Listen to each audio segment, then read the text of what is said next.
nandito tayo para turo ko sa inyo kung paano magpalit ng carbon brush para sa replacement ng starter motor ng Honda Supremo, guys.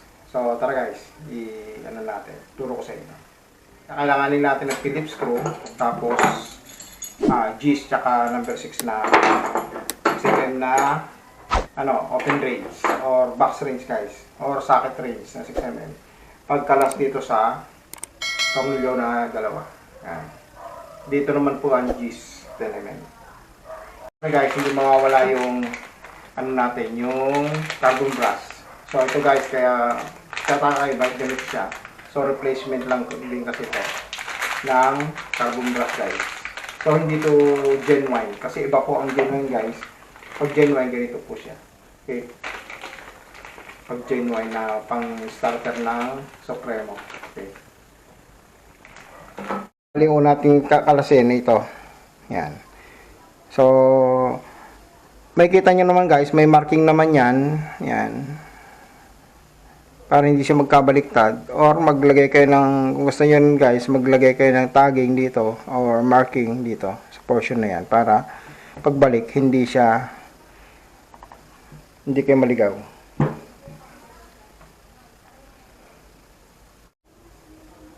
So ayun guys, bali ang gagawin po natin ay kakalasin na po natin itong tornilyo.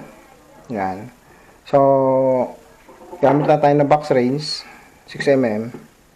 So yan, kung matigas po siya, pwede nyo ipasok itong Phillips screw dyan at pang kontra. So ganun po. Para hindi kayo mahirapan magbaklas. Yan, ganyan lang. Yan lang siya, guys. So kontrahin nyo lang. So ito pong starter motor na to, guys, ang replacement. Okay? So hindi siya genuine. I-repair lang din natin kasi sayang. At pwede natin pamalit pag nasira yung stock natin na starter motor. So yun guys, ganyan lang siya pagtanggal. Yan. Kabila ganun din. Pag maluwag na siya, pwede nang butin ng kamay yan. Yan. So hindi pa siya So ibig sabihin nakatornilyo pa yan.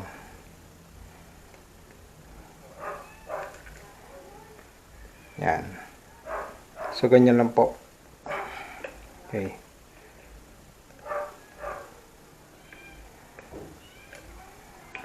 Yan, ganyan lang po yun, guys.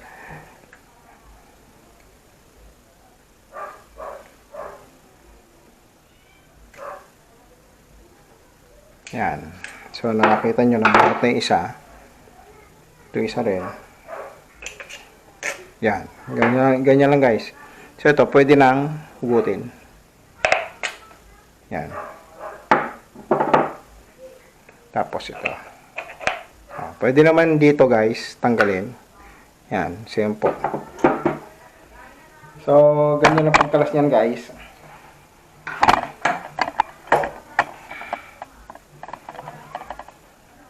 Guys, try lang natin punasan. Tignan natin, baka mamaya lang yun. Baka hindi naman siya nasunog. Mukhang hindi naman, guys.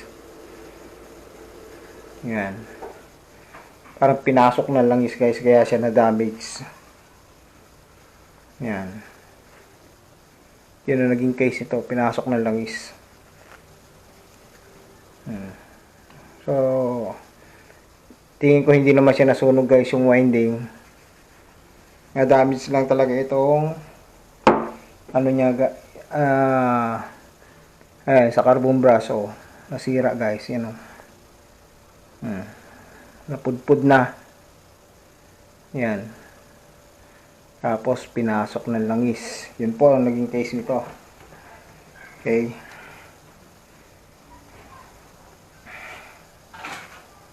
So, kailangan ng Phillips screw. Kakalasin natin yon para malinisan natin yan, guys. So, ang gagawin dito, lilinisan lang ng gasolina. Kung may gasolina kayo. Yun po. Yan. Dalawang tornilyo lang ito na Philip ang gamit. So, counterclockwise guys pag kinalas. Yan po. Yan. Yan ang case niyan. Nangyari sa kanya ay na-damage dahil sa pinasok ng langis to. Yung oil seal, pinaka-oil seal dito sa dito guys, pinaka-oil seal dito sa mismong shaft natin ng rotor. Malamang doon nagka-problema. Umagas siya. Kaya dire-diretso yun dito guys. Yan. Kasi may oil seal dito yan eh. Yan o. Yung oil seal nito guys, yan. So yan guys, bali try natin hugasan ito, yan. Yan po. Bali kaya siya na damage dahil dun sa langis na pumasok sa kanya. Yan.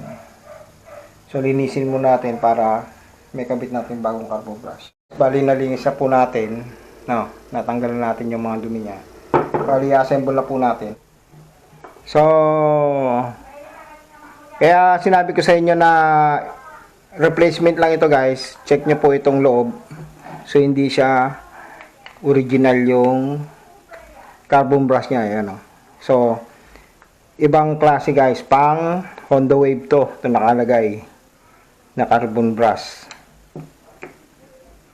Yan. Hindi siya pang, kasi iba yung pang Supremo guys. Pag pang Supremo, ito po siya. Ganitong klase ng carbon brush pag pang Supremo. Bakal po yung, ito po yung original na carbon brush pang Supremo.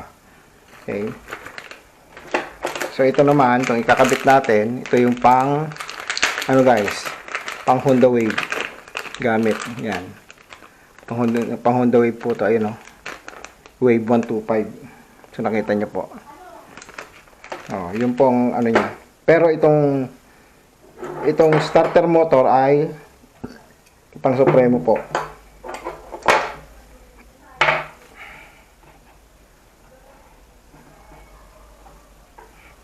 So, yan po. Kalasin lang natin tornilyo rito. Yan.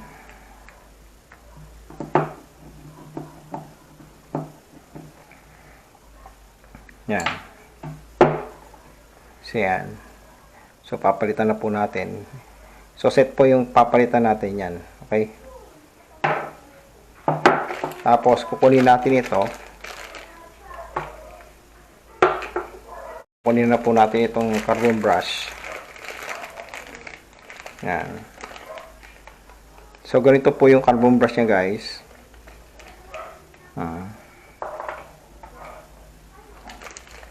Yan po. Spring yung niya, guys. Spring. Unlike dun sa isa, iba. So, kung makikita nyo, guys, ang pagkaiba nila, so ito carbon brush niya ay spring type. Ito hindi, coil. Ayan coil spring. Ayan ang pagkaiba niya. Ito yung pang Honda na original na parts. So yun po.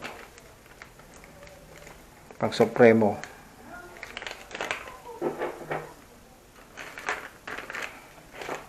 So pinakita ko lang sa inyo, guys, ang kaiba ng replacement tsaka original. So ito, sasalpak lang natin to dito, guys. Yan. Yung tornilyo na isa, nakaganyan, nakalagay. Yan. So yun po, bali nakasalpak lang yung tornilyo niyan na. So yun po, nakaganyan. Yun, hindi kayo magkakamali kasi meron siyang lagayan na yan, guys, kabitan. Ayan, hindi yan aakma pag mali yung salpak. Yan po, ganyan, ganyan siya. Okay, so bago natin ikabit yan, kailangan mo natin tanggalin ito at isalpak yun, guys. So ito yung kailangan natin ng 10 mm pangkalas. Yan.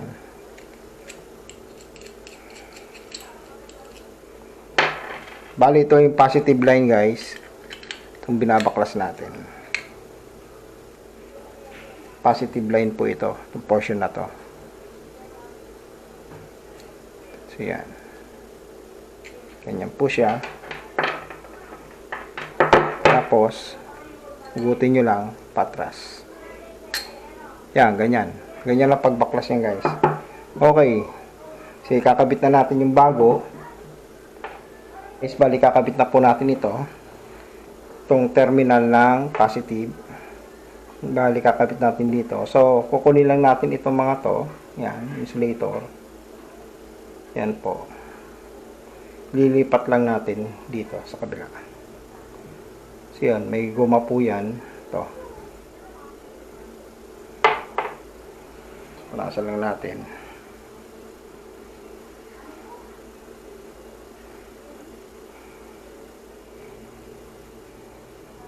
Yan.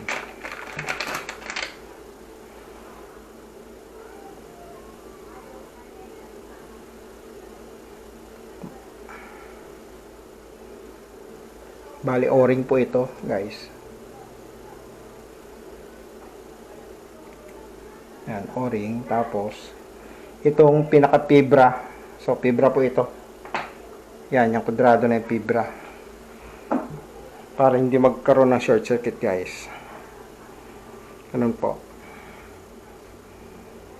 Okay. So, sa bago, ilalagay na natin siya. Ganyan. Yan. Tapos, bago itong goma. Yan. So, ilalagay lang natin to dito.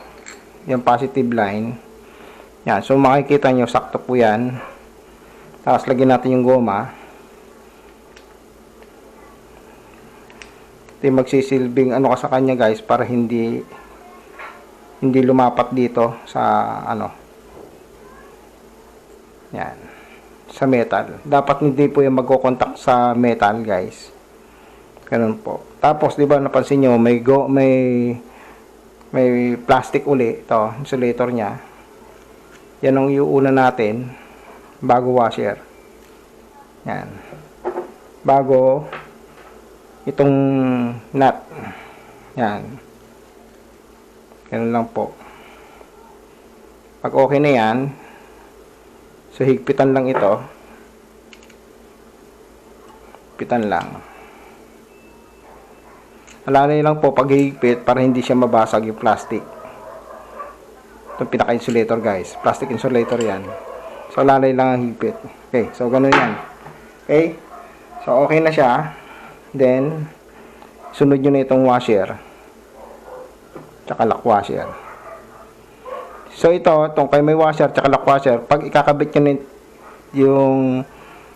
yung kable, ito yung paglalagay nyo. Yan. Ganyan. Lock washer, tapos ito na.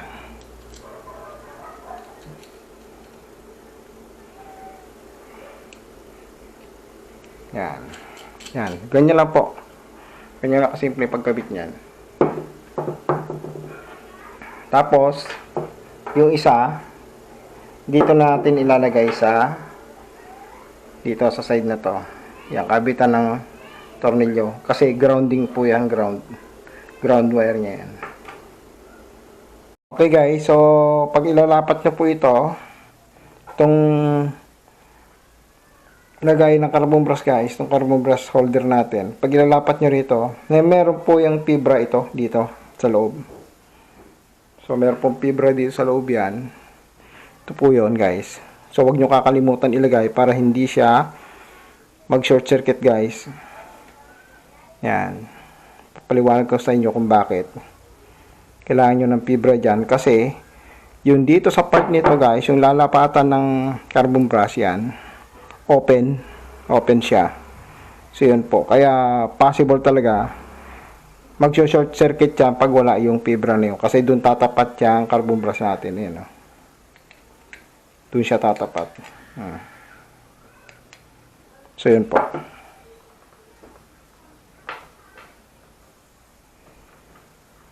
So, kailangan talaga yun, guys. So, ilapat nyo lang yun. So, nakita nyo naman. Yan. yung fibra, pinakita ko sa inyo. So, lapat lang na ganyan. Yan, ganyan. Tapos, lalagyan natin yung isa, guys, to. So, dito sa kabila yan, dito. Yan, kasi para dun yan, dito. Yan.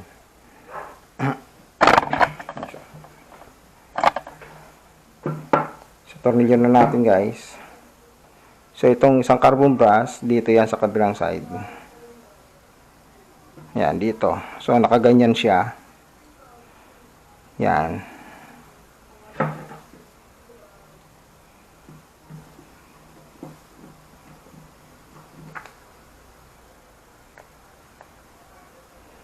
Yan. So, bali, ito yung ground, guys.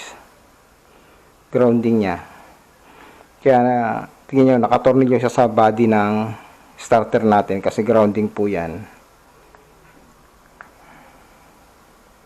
Yan. Gaya yung sabi ko, pag magigpit ka, alalay lang. So, clockwise po yan, higpit niyan, guys. Yan, okay na. Then, yung isang tornilyo, lagay din natin dito sa kabila.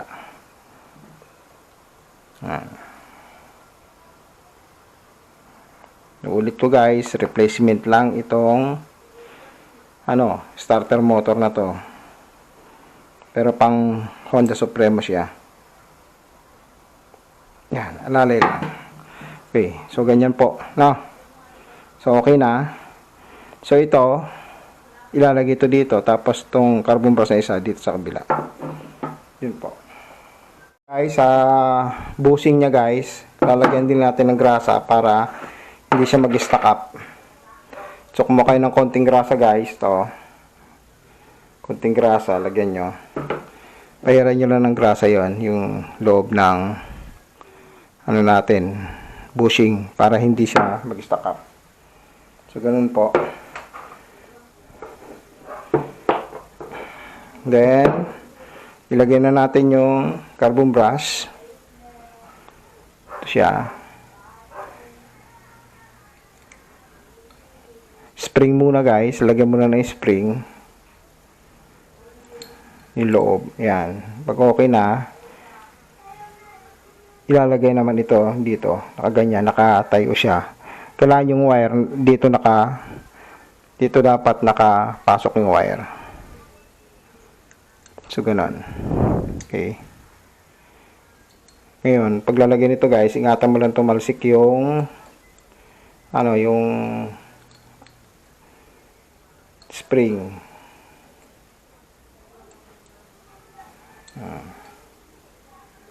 Kasi pwedeng mawala po yung spring.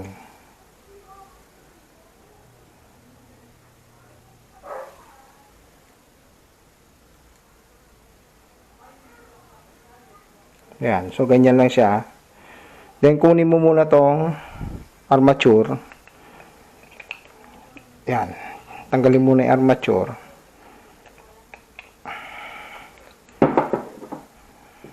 So, yan. Okay. Kasi papasok mo siya doon para mapigilan natin itong pagtulak niya. Kasi kailangan nakapasok yung carbon brush, guys, dyan. No? So, ayun po, guys. Bali, pinapakita ko sa inyo kung gaano kahirap ilagay yung ganitong carbon brush. Yan. Ganyan po kahirap ilagay ang carbon brush na yan kasi gawa ng spring. So, pag naisuot mo na yung dalawa na yan, paano mo siya may lalagay ngayon yung armature? Ngayon, papakita ko sa inyo yung ibang technique, guys, pag paano ilagay. So, malamang ganito rin ginagawa nyo po pag nagpapalit kayo ng carbon brush na ganitong style ng ng carbon brush ng starter motor. Yan. So, ganyan kahirap ilagay. So, meron tayong ibang technique para mapadali nyo kung paano nyo ilagay yan, guys.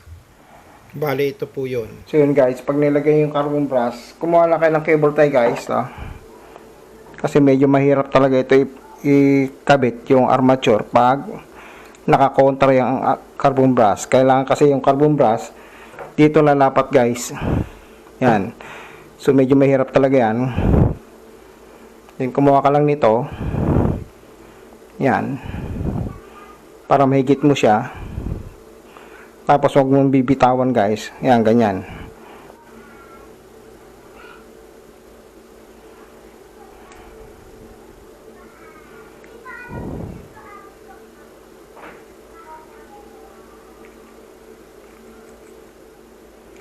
So, pwede mo siyang itali rito guys para libre kang gumawa dun sa kabila. Ganun gagawin mo. Yan.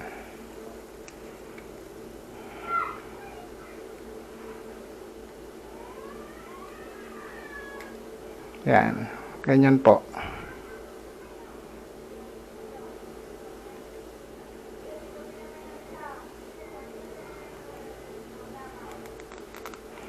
Yan. Alam ko sa iba talaga nahihirapan magkabit nito kasi yan ang nagiging problema guys.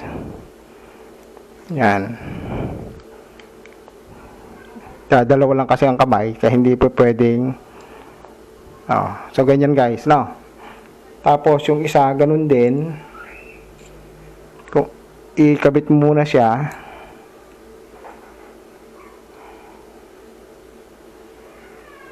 Mahirap talaga ilagay ito guys pag hindi mo ginamitan ng technique.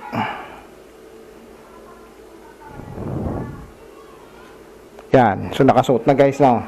Kuha ko ulit ng cable tie. Yung manipis lang.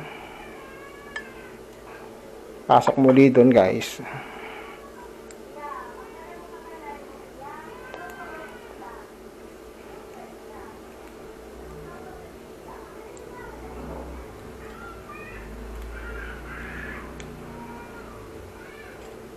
Yan. Ganyan. Okay. Huwag mong bibitawan yun hanggat di mo nilalak. Tapos ganyan uli.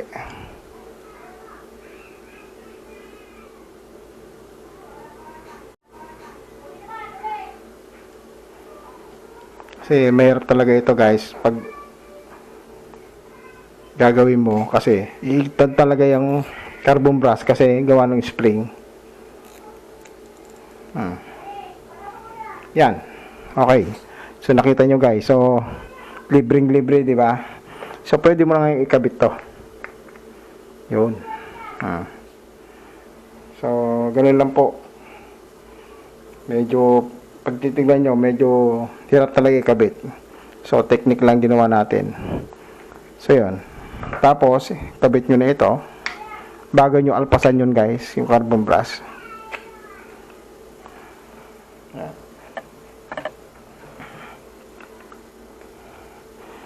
Kaya kahit tanggalin mo yan guys, okay lang, di ba? Kasi nandiyan na yung nakatali siya. So pipigtasin na lang natin yan mamaya. So ito, goma.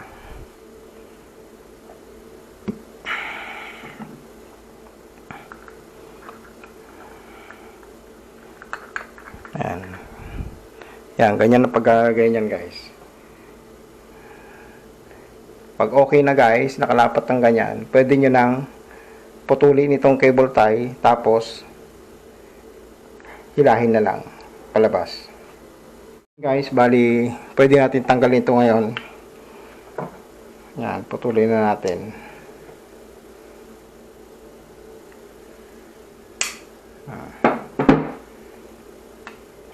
Tapos hilahin nyo na lang dahan-dahan guys, para hindi siya mahugot. Okay.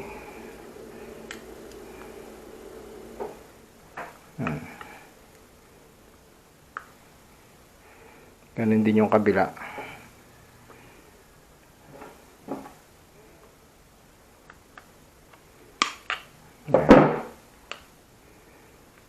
Yan, ganyan lang guys.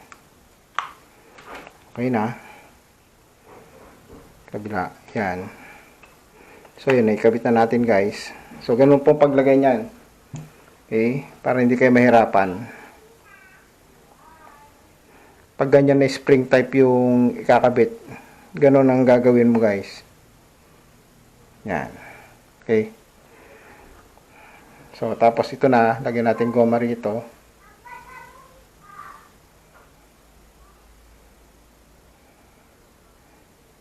Yan. Tapos ito, yung takip. So, makikita mo naman yung tatapatan niya yan. Ilagayan ng tornilyo.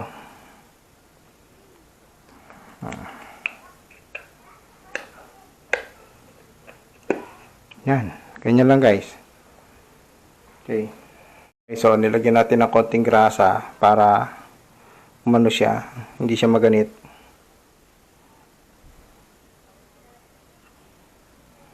Yan. Tsaka natin lalagay itong cover.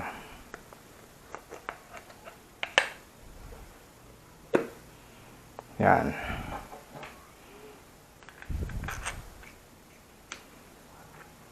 So yun guys, ganyan po. Pag naitapat na, higpitan na lang po ng clockwise. Yan.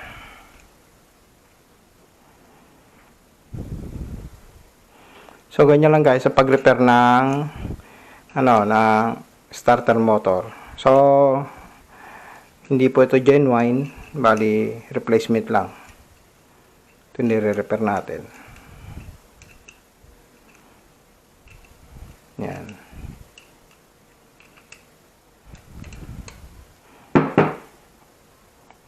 Okay. Mas tignan nyo yung play niya kung hindi siya mahigpit. Yan, tama lang kay. So yun guys, testingin na po natin siya kung gumagana. I-test na po natin ito starter, yan. So makita nyo. So negative, lagay natin sa negative tong body. Dikit lang natin. So yan. So testingin po natin. Yan po. Pakita natin na gumagana guys. So lagyan natin ng ito para makita nyo na iikot to. Yan. Tali lang natin dito para makita nyo iikot.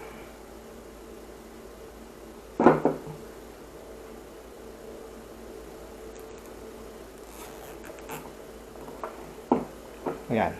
So yan. Okay. Yan. Testing natin. Negative. So check natin guys. Yan po. So yan. Nakita nyo guys. Nakita nyo na gumagana na. All the replacement lang siya pero magagamit pa rin natin to guys. Yan. Pang supremo po itong ano yan. Okay. Guys, ipakita ko na sa inyo kung paano magpalit ng carbon brush ng starter motor na replacement para sa Honda Supremo. So, yun guys. Sana may nakuha kayong kalaman sa vlog ko na to. Thank you for watching. Please like and subscribe to my YouTube channel. Thank you.